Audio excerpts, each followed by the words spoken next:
जो हकीकत को जानते हैं वो खुदा को पहचानते हैं। हकीकत खुदा है, हकीकत मसीह है, हकीकत पर चलना सही जिंदगी है। हकीकत हकीकत हकीकत हकीकत। हकीकत क्या है? अजीज नाजरीन, एक बार फिर से आपका खादिम ऐनुल हबीब आपकी खिदमत में आपका अपना प्रोग्राम हकीकत लेकर हाजिर हो रहा है। बड़ी खुशी और बड़ी मसरत के साथ आज एक बार फिर मैं अपने अजीज मेहमानों के साथ आपको मिलवाने जा रहा हूं। सबसे पहले मिलते हैं जनाब मंसूर बेग चुगताई साहब से। अस्सलाम वालेकुम। वालेकुम अस्सलाम। जनाब जॉय जूलिस राज साहब। मसीह में सबको मेरा सलाम। वालेकुम अस्सलाम। जनाब अशरफ कयूम साहब। अस्सलाम वालेकुम। वालेकुम अस्सलाम व रहमतुल्लाहि व बरकातहू। और बड़ी खुशी हो रही है आप लोगों को एक बार फिर से देखकर यहाँ पर। हालांकि हम एक दूसरे से बहुत दूर हैं, लेकिन हकीकत तो ये है कि हकीकत हमें हमेशा रूह में एक साथ बनाए रखती है। और ये हकीकत है उस खुदावंद खुदा की जिसने ज़मीन और आसमान को बनाया और हमारे लिए उसने एक ज़बरदस्त ज़रिया छोड़ दिया है ज़मीन पर, और जिसे हम कहते हैं किताब मुक़द्दस। तो अजीज़ों, आज हम कुछ ख़ास बातें करने जा रहे हैं और आज हमारा मौजू है पहला आदम और दूसरा आदम। ये मौजू हमने इसलिए चुना है क्योंकि अक्सर लोग हमसे अजीब व गरीब सवालात भी करते हैं। लोग ये कहते हैं कि जिस तरह से खुदा ने पहले आदम को बनाया था, उसी तरह से खुदा ने दूसरा आदम भी बनाया, गोया कि हज़रत यीशु मसीह। क्या ये बात उनकी रवा है? क्या वो बात सही लगती है? बहुत से लोग मान लेते हैं कि हाँ भाई, जैसे खुदा ने आदम को पैदा किया था उसी तरह उसने मसीह को भी बना दिया, मसीह को भी पैदा किया है। लेकिन बात कुछ और है। जब हम किताब मुक़द्दस को पढ़ते हैं, गहराई से उसे समझने की कोशिश करते हैं, हज़रत आदम जो पहले आदम थे उनके बारे में हम पढ़ते हैं, और जो दूसरा आदम है यानी कि हज़रत यीशु मसीह के बारे में हम पढ़ते हैं, तो हमें पता चलता है कि क्या क्या है, क्या चीज़ कहाँ से आती है।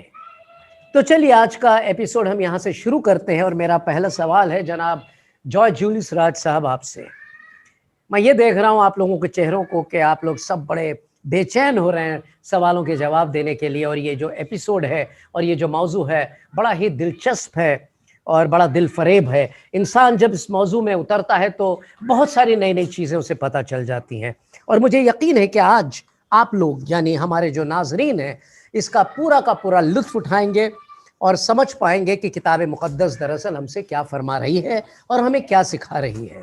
तो चलिए मेरा पहला सवाल जनाब जॉय साहब आपसे है, और वो पहला सवाल इस तरह से है कि खुदा पाक ने हज़रत आदम को किस मकसद से और किस वक्त और कहाँ पर पैदा किया?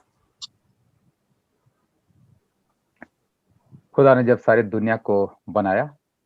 जी, दुनिया से आपकी मुराद होगी आलम को, इस पूरे आलम, सारे आलम को, पूरे आलम को, जमीन आसमान, सब कुछ बनाने के बाद आखिर में उसने आदम को बनाया। उसको उस पे हुकूमत करने के लिए, अख्तियार रखने के लिए बनाया जी, पूरे उसको मैनेज करने के लिए। जिस तरह खुदा इख्तियार रखता है उसी तरह उसने आदम को जमीन पर इख्तियार दिए। ये काम था कि बढ़ जाना, कि बहुत ज्यादा हो जाए, और जो बाग अदन ने रखा था उसकी देखभाल करने को। अच्छा खूबसूरत बाग दिया था, बहुत कुछ दिया था, आगे अब इसको लेके चलो, और उसके फलों को एंजॉय करने को। हर चीज अच्छी से अच्छी वहां पे लगाई थी कि आदम के इस्तेमाल के लिए, उसके खाने के लिए सब कुछ मुहैया किया था कि आदम एंजॉय कर सके। तो ये सब खुदा ने क्यों किया? खुदा मोहब्बत है। मोहब्बत के साथ उसने उसको बनाया और उस मोहब्बत के रिलेशनशिप के लिए बनाया। हम जानते हैं रोजाना दिन के ठंडे में खुदा आता था मुलाकात करने के लिए। एक फेलोशिप होती थी, एक रिलेशनशिप थी, उसको लेकर खुदा ने बनाया कि आगे इस तरह से खुदा मोहब्बत के साथ मिलता रहेगा आदम के साथ, और खुदा को ऐसा करना पसंद था। ये मकसद था खुदा ने जो आदम को दिया, जिस मकसद से उसको बनाया, जो उसके जिंदगी का, उसके वजूद का की वजह थी। और खुदा ने बड़े मंसूबे के साथ, बहुत ही सोच के उसको बनाया था। लेकिन आगे आदम उस पे कायम नहीं रह सका, उससे वो गिर गया। जो मकसद था, जो इख्तियार उसे दिए थे, वो सब उसका छूट गए, कायम नहीं हो पाया।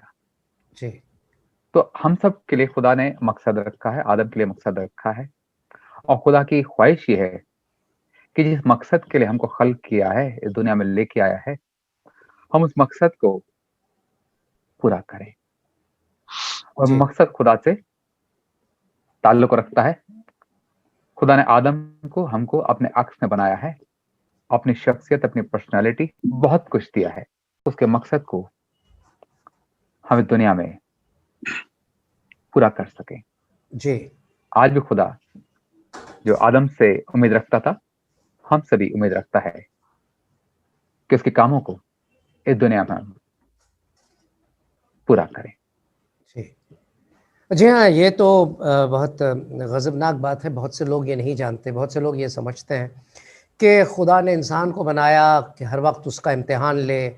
खुदा ने इंसान को इसलिए बनाया ताकि इंसान को जहन्नुम की आग का कुंदा बना दे। ऐसे भी कुछ लोगों के ख़यालात हैं, तअस्सुरात हैं, लेकिन ऐसा नहीं हो सकता, ये जायज़ बात नहीं है। क्योंकि आपने बीच में एक जुमला ज़रूर कहा, वो ये जुमला था कि खुदा मोहब्बत है, और वो मोहब्बत की सबब से, वो एक मोहब्बत, एक प्यार, एक शफ़क़त जो है, उसके सबब से खुदा ने आदम को इस ज़मीन के लिए बनाया, इस ज़मीन पे रहने के लिए, ज़मीन पे बादशाही करने के वास्ते, ज़मीन पर इख्तियार भी दिया। और इस तरह से खुदा एक रिश्ता, एक ताल्लुक़, एक निस्बत इंसानियत से बनाने के गरज से उसने आदम को पैदा किया। जी बहुत बहुत शुक्रिया। मेरा अगला सवाल है जनाब मंसूर साहब आपसे, चुग़ताई साहब। हम सब जानते हैं, बहुत से मज़ाहिब भी इस बात को मानते हैं। कुछ ऐसे मज़ाहिब हैं जो किताब मुक़द्दस से मुतासिर होकर उन्होंने अपनी भी किताबें लिखी हैं, उसमें से बहुत सारी चीज़ें उन्होंने ले ली हैं, और वो ये कहते हैं कि जी हाँ, आदम को बनाया, ठीक है, बहुत अच्छा किया, लेकिन आदम बहुत अजीब व गरीब थे। उन्होंने कुछ चीज़ खा ली जिसकी वजह से खुदा ने उनको बाग़ अदन से, यानी कुछ तो कहते हैं कि बेहिश्त में रहते थे, आसमान पे रहते थे, वहाँ से ज़मीन पर उनको फेंका है। तो यहाँ हम समझ में आता है कि नहीं, वो इस ज़मीन के लिए ही बने थे, ज़मीन से थे, कोई वो आसमान से उतर कर नहीं आए, ना फेंके गए थे आसमान से। तो अब ये हज़रत आदम की जो एक छोटी सी गलती के सबब से खुदा ने उन्हें और बीबी हव्वा को इतनी बड़ी और भारी सज़ा का हकदार किस लिए बना दिया?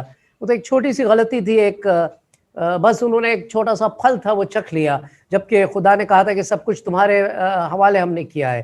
फिर ऐसी कौन सी बात थी? खुदा ने ऐसा क्यों किया? एनुल भाई, ये गलती छोटी नहीं थी जिसे आप छोटी कह रहे हैं। खुदा ने उन्हें मना किया था कि जो दरख्त बाग के बीच में है उसके फल को तुम ना खाना, और उन्होंने खुदा की हुक्म लिखी और उसी फल को खाया। सबसे बड़ी गलती। दूसरी गलती ये थी, जब खुदामंद ने कहा कि आदम तूने ये क्या किया, क्या तूने वो फल खाया? तो हजरत आदम को क्या चाहिए था? हाँ, खुदामंद मुझसे गलती हो गई और मुझे मुआफ कर दें, लेकिन नहीं, अपना इल्जाम उल्टा खुदा पर लगा रहे हैं कि मैंने तुमसे औरत नहीं मांगी थी, जिस औरत को तुमने मेरे साथ रहने के लिए दिया उसने मुझे दिया तो मैंने खाया। जी, यानी कि ब्लेम गेम जिसे अंग्रेजी में कहते हैं, खुदा पर भी है, औरत पर भी है। मैंने औरत नहीं मांगी थी, तुमने दी, अब उस औरत ने मुझे दे दिया तो मैंने खा लिया। जी, औरत की तरफ मुतासिर हुआ खुदावन, उधर रुक किया, तो उससे कहा हुआ तुमने ये क्या किया? तो उसने कहा मुझे तो सांप ने बहकाया तो मैंने खा लिया। तो आज भी वो इल्जामात हमारी जिंदगी में मौजूद हैं। क्योंकि जो गुनाह आया वो एक तो हमारे खून में आया, जमीर में आया जी, हमारे जमीर में गुनाह है और हमारे खून में गुनाह है। जी, ये जी, सब हजरत आदम की देन है। अगर वो उसी वक्त अपनी गलती का एतराफ करके उसे छोड़ देते और खुदावन से मुआफी मांग लेते जी, तो फिर ये गुनाह ना रहता, ये जी, वही खत्म हो जाता और ना जी, ही वो बागे अदल से निकाले जाते और जितनी लानतें उन पर आई वो लानतें भी ना आती। जी, उन पर आई, आज हम पर भी हैं, सारे जमाने पर हैं, गुजरे जमाने पर भी थी, तो हम सब उनसे बच जाते। जी, और दामन का कलाम कहता है रोमियो 6:23 में, क्योंकि गुनाह की मजदूरी मौत है। हजरत आदम ने गुनाह किया, मौत तारी हो गई। दो तरह की मौत तारी हुई। देखिए, बागे अदन से पहले ना तो कोई उम्र की वो थी, ना कोई जमाने थे, ना टाइम था। उसके बाद सब कुछ लागू हो गया। कितने साल बागे अदन में हजरत आदम रहे, कोई हिसाब किताब नहीं है। मौत तारी हो गई उसके बाद निकलने के। मौत रूहानी मौत यानी खुदा से जुदाई, और जिस्मानी मौत, क्योंकि हजरत आदम को मिट्टी से बनाया था। खुदावंद कहते कि तू अपने मुंह के पसीने की कमाई खाएगा जब तक जिस मिट्टी से तू बनाया गया उसमें लौट ना जाए। जी, जी, ये 3 बाब की मैं 13, 14, 15 आयत में से बोल रहा हूं, पैदाइश की किताब से। जी, जी, जी, तो ये गुनाह वहां से सरजद हुआ। ये छोटी सी गलती नहीं थी, बहुत बड़ी गलती बन गई थी। तो छोटी थी, अगर उसी वक्त माफी मांग ली जाती तो शायद बात इतनी नहीं बिगड़ती और वो बढ़ती चली गई और आज सारी दुनिया में फैल गई। इस गुनाह में सारी दुनिया बंदिश में आ गई इस गुनाह। जी हाँ, जी हाँ, जी हाँ, जी हाँ, जी अभी आपने के बारे में थोड़ा और बताना चाहूंगा मैं। जी, सिर्फ फल खाने का जिक्र नहीं की बात नहीं है, हकीकत में उसमें तकब्बुर आ गया, उसमें गरूर आ गया, प्राइड आ गया। और ये चीज है जो खुदा से नफरत की बात है। खुदा, और उसने इसके अंदर खुदा पे शक किया। सिर्फ शक नहीं किया, शैतान ने खुदा को झूठा कहा कि वो तुम्हारा भला नहीं चाहता, वो तुम्हें दबा के रखना चाहता है, तुमको ऊपर बढ़ने से रोक रहा है। बहुत बड़ा इल्जाम खुदा पे लगाया था और ये इल्जाम को उसने, आदम ने एक्सेप्ट कर लिया और शैतान की बात मान ली। खुदा की मोहब्बत को झूठा बताया। वो तुमसे मोहब्बत नहीं करता, वो तुम्हारा भला नहीं चाहता, वो तुम पर हुकूमत करके तुमको दबा के रखना चाहता है। बगावत, यानी कि बगावत खुद गर्ज हो गया। 2 बात है। पहली बात, हव्वा से शैतान क्या कहता है, जो उसने शक डाला, जैसे कहती भाई जोय ने कहा कि क्या सभी दरख्तों के फल खाने को तुमने मना किया। देखिए शक कैसे लाता है। उसने कहा नहीं, सिर्फ एक दरख्त है। उसने कहा तुम अगर खाओगे तो खुदा की मानींद हो जाओगे, भले बुरे की पहचान में खुदा की मानींद हो जाओगे, और खुदा ये नहीं चाहता। बेशक। तो वो शक जो पैदा कर दिया वो बढ़ता चला गया, और फिर ये कहते तुम तो खुदा की मानींद हो जाओगे। तो हजरत आदम भी वो फंस गए उस गुनाह में, गुरूर, हसद। जी हाँ, अंग्रेजी में जैसे कहते हैं प्राइड ऑफ लाइफ, और आंखों की अभिलाषा हिंदी में कहते हैं, यानी आंखों में आपके गुनाह आ गया, एक हवस पैदा हो गई। जी हाँ, हवस आ गई। अशरफ साहब, इन लोगों ने तो बहुत सारी बातें बता दी हैं कि आदम और हव्वा ने जिस तरह से नाफरमा बरदारी की खुदा की, उसके सबब हर जगह जो है गुनाह फैलता चला गया। मैं चाहूँगा कि आप इसको तफसील से बताएं और इसमें आप इस तरह से बयान करें कि हम भी समझ सकते हैं, हमारे जो नाजरीन हैं वो समझ सकते हैं कि उनकी ज़िंदगी में आज जो जो चीज़ें चल रही हैं, क्या क्या हो रहा है और ज़माने में क्या क्या हो रहा है, ये सारी की सारी चीज़ें उसी से जुड़ी हुई हैं। उस एक नाफरमा बरदारी के सबब से वो चीज़ें यहाँ पर आई हैं, यानी जिसे हम कहते हैं कि वो एक सर चश्मा था, गुनाहों का सर चश्मा था। उन्होंने जब वो फल खाया तो गुनाहों का सरचश्मा निकला, तो वो सरचश्मा हर जगह जो है आप फैला रहा है अपने, और आग फैला रहा है। तो मैं चाहूंगा इसके ऊपर आप तफसील से कुछ हमें हवाले जात के साथ बताइए। देखिए अनिल भाई, हम इसको एक पस मंजर में बताएंगे जी। पस मंजर इसका ये है कि जब आदम की तख्लीक हुई, मिट्टी से हुई, जैसा कि उन्होंने फरमाया हमारे साथियों ने जी, तो उसके बारे में खुदा ने ये फरमाया कि हमने आदम को अपनी सूरत पर बनाया, यानी उसके अंदर वो इलाही सिफात थी जो खुदा के अंदर थी। हाँ, मतलब खुदा सरचश्मा है, नेकी का, रास्तबाजी का, मतलब उसका बदी का, हर चीज का, हर अच्छी चीज का सरचश्मा है, खुदा है, मोहब्बत का है, और जितनी भी मतलब मस्बित चीजें, मस्बित सिफात है जी, जी, जी, जी, जी, तो वो उसके अंदर पाई जाती थी। इसीलिए कहा गया था कि वो खुदा ने उसको अपनी सूरत पर बनाया। लेकिन हुआ क्या, उसने अब किस वजह से, उन्होंने फरमाया किस वजह से नाफरमानी हुई, बदी की ताकत मुजस्सम होकर एक सांप की सूरत में उसके सामने आई और वो उसके बहकावे में आ गया।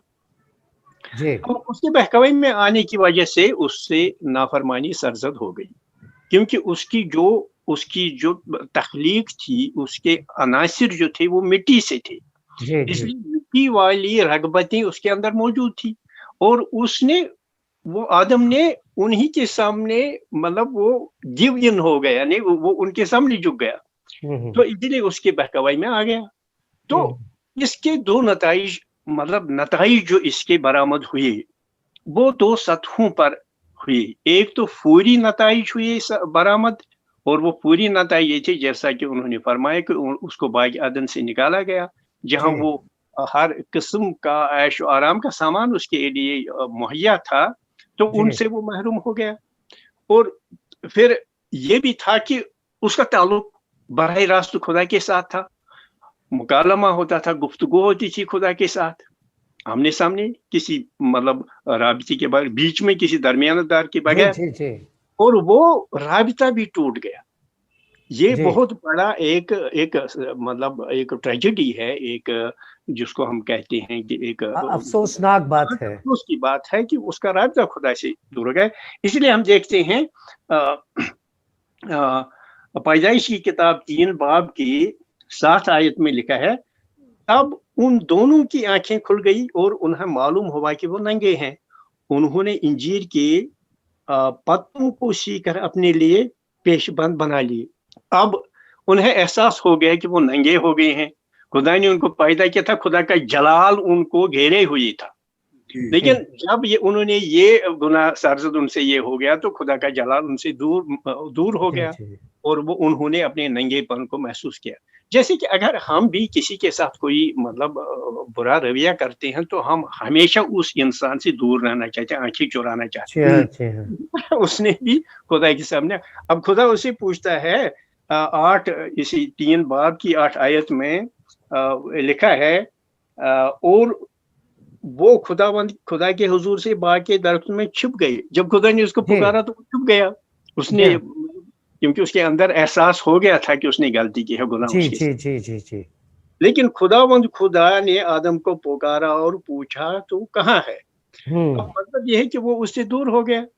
अच्छा, ये फिर उसने यही जो ब्लेम गेम है, अपना कसूर, अपनी गलती अपने ऊपर नहीं ली, बल्कि दूसरे को, मतलब एक दूसरे का इल्जाम ठहराया। अच्छा, अब इसके दूर रस नताइज जो इंसानों पर, मखलूक पर, तख्लीक पर, या इस पूरी कायनात पर और पूरे आलम पर क्या हुए, वो हम देखते हैं। एक तो ये है कि औरत और शैतान की नस्ल के दरमियान मतलब इंसानों के और शैतान की शैतानी ताकतों के दरमियान एक रस्साकशी चलेगी, एक जद्दोजहद चलेगी, जिसको हम कहते हैं रूहानी मतलब क्या कहते हैं, लड़ाई, रूहानी वारफेयर, जो वारफेयर जिसको हम कहते हैं, वो चल रहा है। अच्छा, औरत के ऊपर भी मतलब सजा आ गई। औरत मतलब हो सकता है तब तक औरत बच्चे जन्ने के वक्त मतलब दर्द में नहीं आती, दर्द से नहीं होता होगा, लेकिन उसके ऊपर आ गया। अच्छा, इससे अब दूसरा ये कि अब इंसान को, आदम की औलाद को बागियातन से निकलकर खेती बाड़ी की में करनी पड़ी और उसमें मेहनत की शाखा करनी पड़ी। 18वीं आयत में बाब 3 की पैदाइश बाब 3 18 17 18 और 19 आयत में लिखा है, इसलिए जमीन तेरे सबब से मलऊन ठहरी। जमीन पर लानत आ गई, किसकी वजह से? आदम और हवा की नाफरमानी की वजह से। अच्छा, फिर कहा तू मेहनत मशक्कत करके उम्र भर उसकी पैदावार खाता रहेगा, वो तेरे में कांटे और ऊंट कटारे उगाएगी। यानी तब तक हो सकते हैं फसल जब बोई जाती थी या कुदरत में मतलब जो बागी अदन में जो भी चीजें मुहैया थी उनकी में वो चीजें नहीं होती थी, वो मतलब कांटेदार झाड़ियां नहीं होती थी जिनकी जरूरत इंसान को थी, लेकिन ये उसकी वजह से भी आ गया। और फिर कहा गया तू अपने माथे के पसीने की रोटी खाएगा, मेहनत करके, आराम से नहीं, जो मैंने तुम्हारे लिए मुहैया। अच्छा, और आगे हम देखते हैं बाब पैदाइश के बाब की 6 बाब की 15वीं आयत 6ठी आयत में लिखा है कि आगे भी इंसानों के अंदर क्या हो गया कि वहशत तारी हो गई, इंसानों के अंदर वहशियानापन आ गया। तब तक तो नहीं था, तब तक मतलब सूरत में थे और अमर लोग थे। फिर क्या हुआ? खुदावंद को अफसोस हुआ कि उसने जमीन पर इंसान को पैदा किया और उसका दिल गम से भर गया जो उसने इंसान की बदकारी देखी। ये हजरत नूह के जमाने में थी। और अब ये 11 आयत 6 बाब पैदाइश 6 बाब 11 आयत में लिखा, अब जमीन खुदा की निगाह में बिगड़ हो चुकी थी और जुल्म तशद्दुद से भरी हुई थी।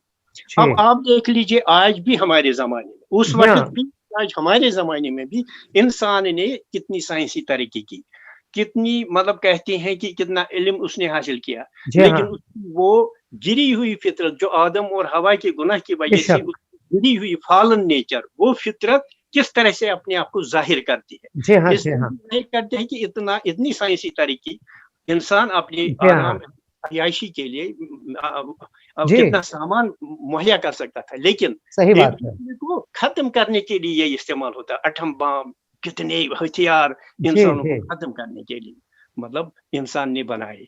तो ये सारा जो है, ये दूररस असरात जो इंसानियत पर और मखलूक पर हो गए, ये इसी इंसान के इस गिरी हुई फितरत जो फॉलन नेचर है, जो पहले खुदा की तबीयत में बना था, सूरत पर बना था, अब गुनाह की वजह से वो गिर गया गुनाह में, और इसकी वजह से ये तमाम बुराइयां इंसानियत के अंदर आ गई और हम भुगत रहे हैं आज भी। जी, और ये रुकने का नाम भी नहीं लेती है, रुकने का नाम भी नहीं लेती है। अब तो गारत गिरी हो रही है जी, एक बुराई समाज में पाई जाती है। तो ये असरात हैं उसी के आज तक हम देख रहे हैं समाज में। जी हाँ, बड़े खूबसूरती से आपने बयान किया और आपने एक बात कही कि इंसान के अंदर वहशत तारी हो गई, वहशानापन आ गया। जी हाँ, तो जैसे ही हम देखते हैं कि जिस वक्त आदम और हव्वा बाग़ अदन से बेदखल किए गए थे और जब वो बाहर निकल कर आए, तो उस वक्त हम देखते हैं कि बीवी हव्वा भी हामिला होती हैं।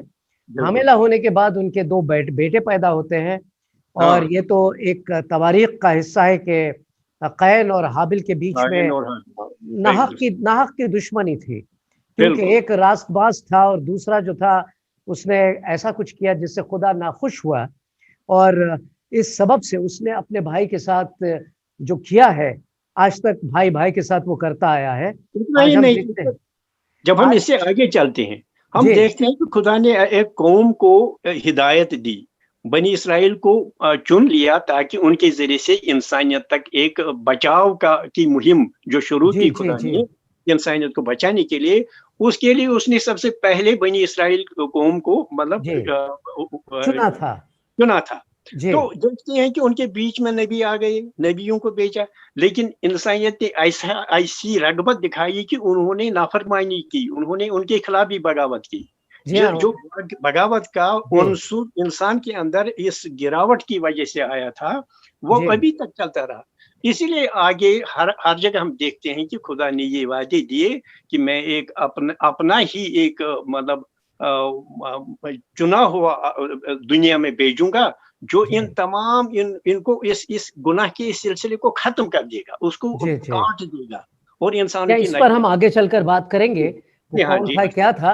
और यहाँ पर आपने जो बातें कही हैं उसमें मुझे याद आता है जब बनी इसराइल को भी चुना था, वही बनी इसराइल जिसने खुदा के वो 10 मौजज़ात देखे थे। मौजज़ात देखने के बाद वो हज़रत मूसा के साथ जब रवां हुए थे ताकि अहद की ज़मीन तक पहुँचे, उस मुल्क के कनान तक पहुँचे जो एक बड़ा शादाब मुल्क था। और बहुत से लोग ये भी कहते हैं कि वो वही जगह थी जहाँ पर किसी ज़माने में हज़रत आदम जो थे उसी बाग में रखे गए थे, वो उसी जगह कहीं पर था, बाग एदन वही था। जी हाँ, ये कई स्कॉलर्स वगैरह इसके ऊपर इस तरह से तज़किरा करते हैं। और ये लोग वहाँ चले थे और इनका जो गुनाह का जो एक गुनाहलूद फितरत जो थी इनकी वहाँ पर भी निकल कर आई है। वहाँ उन्होंने कितनी बार खुदा के साथ बगावत की, हर कदम पर वो बगावत करते चले जा रहे थे। तो ये बगावत का सिलसिला आज भी जारी है। आज भी आप देखते हैं कुछ लोग जो रास्तबाजी की बात करते हैं, वो लोग जो लोगों को कहते हैं कि तुम बुरा काम मत करो, अच्छे अमाल इख्तियार करो, उन लोगों के साथ भी दुनिया जो है वो बैर रखने लगती है, दुश्मनी करने लगती है। और खुद बनी इसराइल ने न जाने कितने अपने पैगंबरों का कत्ल किया है। जैसे जैसे वो आते थे उनका वो कत्ल करते चले गए, क्योंकि वो उन्हें हिदायत देते थे, उन्हें बताते थे कि तुम गलत राह पर हो। और यहाँ ये भी हम देखते हैं कि उनके बीच में जो बादशाह आ गई, किसी बादशाह के बारे में ये कहा गया खुदा के मुताबिक, खुदा के हिदायत के मुताबिक काम करता, खुदा की नजर में ठीक था, नेक था, और दूसरे के बारे में कहा था वो खुदा की नजर में बुरा था। तो ये बुराइयां और बदियां। जी, एक चीज मैं यहाँ कहनी चाहूंगा, जैसा कि अभी अशरफ भाई ने बताया, हजरत आदम ने जब गुनाह किया और गुनाह के बाद उन्हें मालूम हुआ कि हम नंगे हैं, तो उनमें दहशत आ गई और वहीं से दो चीज साथ आई। दहशत आई बाग-ए-अदन में, और बाग-ए-अदन से निकलने के बाद वहशत आई। जब भाई भाई को मार रहा है तो दहशत और वहशत ये दोनों साथ साथ चलती चली आ रही है, जो आज बुरी तरीके से इस माहौल में फैल चुकी हैं। जी हाँ, जी जी, बेशक। शुक्रिया आप लोगों का, बहुत बहुत शुक्रिया। बातें बड़ी दिलचस्प हुई हैं, बातें बहुत ही माकूल हुई हैं, और वक्त की कमी की वजह से इस एपिसोड को हम यहीं ख़त्म कर रहे हैं।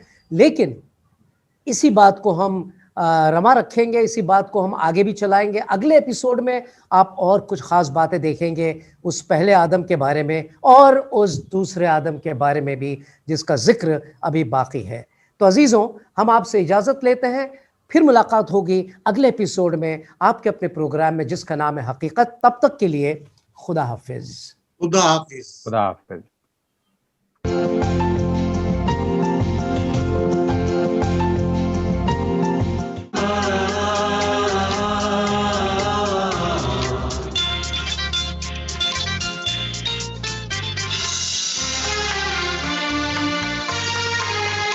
जो हकीकत को जानते हैं वो खुदा को पहचानते हैं। हकीकत खुदा है, हकीकत मसीह है, हकीकत पर चलना सही जिंदगी है। हकीकत हकीकत हकीकत हकीकत